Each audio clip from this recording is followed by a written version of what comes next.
কবুল করেছি শুক্রবার দিন, যেহেতু তোমরা যাও নাই ওই দিন কবরে আযাব আমি বন্ধ রেখেছিলাম, আর যাওয়ারও প্রয়োজন নাই।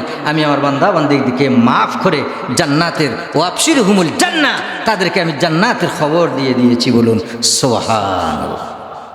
আর প্রয়োজন নাই, যেহেতু আমি তাকে জুমার দিনে কবুল করেছি, তাকে আমি আমার কাছে ডেকে নিয়ে এসেছি, তাকে মৃত্যুবরণ করা হয়েছে, মৃত্যুবরণ সে করেছে, দুনিয়াতে মায়া ত্যাগ করে কবরে যেহেতু সে চলে এসেছে, শনিবার দিনে তোমরা যেহেতু কবরে যে তার সওয়াল জবাব নিতে চাচ্ছ, তাকে তার নামায় আমল তোমরা দিতে চাচ্ছ, আর যাওয়ার প্রয়োজন নাই। আমি আল্লাহ পাক তাদেরকে মাফ করে ক্ষমা করে দিলাম। বলুন সুবহানাল্লাহ।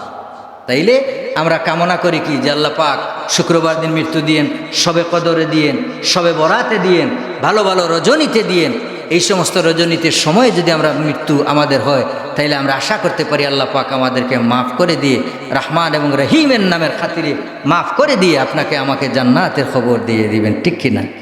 এর জন্য বেশি বেশি করে আপনার প্রস্তুতি নিতে হবে, বেশি বেশি করে এই দিন ইবাদত বন্দেগী, নফল ইবাদত, তসবিহ, তাহলিল, জিকির, আজগার, পর্দার আড়ালে অবস্থানত মা বোনরাও যারা আছেন, আগে আগে গোসল করে পাক পবিত্র হয়ে যায় নামাজের মুসল্লায় বসে ইবাদত বন্দেগী আপনি করবেন, নফল ইবাদতের মধ্যে সময়টুকু অতিবাহিত করবেন।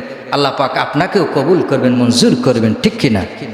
আর আমরা যারা পুরুষেরা আছি, আমরা যারা মসজিদে, আমরা আগে ভাগে যেন মসজিদে আসতে পারি।